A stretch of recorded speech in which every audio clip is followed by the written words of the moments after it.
Taoiseach, since the last National Risk Assessment was published in 2019, there have been major challenges to this country and indeed worldwide with the ongoing COVID-19 pandemic.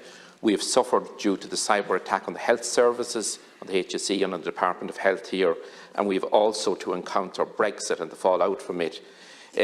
We need an all-Ireland approach to major health challenges. Back in 1992, known as the Ballyconnell Agreement, cooperation and working together was established, and it was a new programme that we had delivery of some health services on a cross-border basis across both jurisdictions, and that brought great benefits to communities on both sides of the border. Taoiseach, as you know, the island of Ireland is a single epidemiological unit for disease control relating to animal health. I was involved in that in the past myself when we developed all-Ireland animal disease policies. We need similar practical considerations in relation to human health. Both north and south, we need to improve access to health care. Cross-border health provision needs to be given a major impetus, and meaningful collaboration and cooperation is essential that we plan for the many challenges that are out there. And of course, we should always recall that your former government colleague, Taoiseach, David Burden, who served with you in government as AG, as Commissioner in the European Union, he spoke about the dangers of pandemics and the lack of a European-wide approach to meeting those major challenges.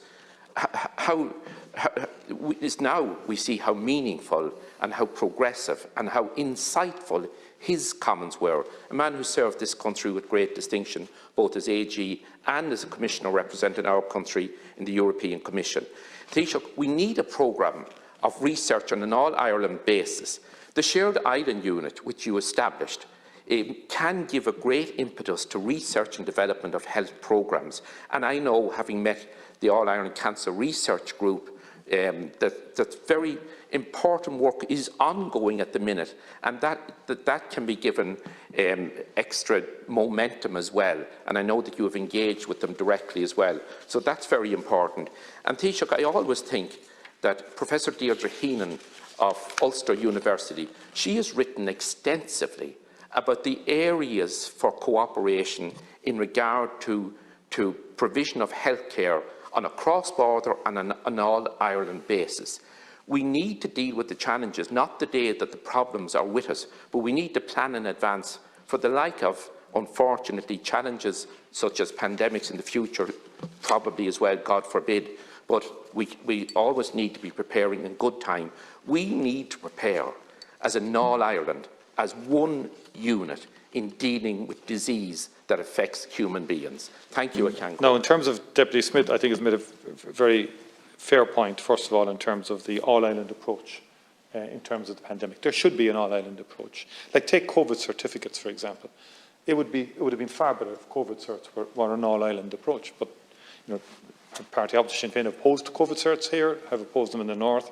In terms of the cross-border thing and hospitality, it would have made much greater sense. Epidemiologically, you're right in terms of animal health. It's treated as all-Ireland. I know you were involved in that yourself as former Minister of Agriculture. So was the late Ian Paisley, who did recognise that borders don't protect, against, there's no borders for animal disease or the spread of animal disease. The same applies to a human pandemic. But the politics of the North has undermined, if we're honest, that approach.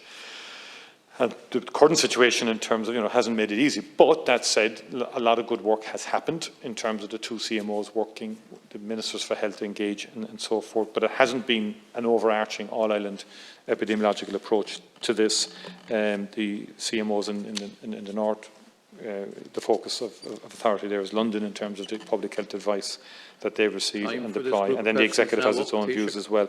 And on research on an all-Ireland basis, just to again reassure the Deputy Smith that we're going to move very substantially on that in terms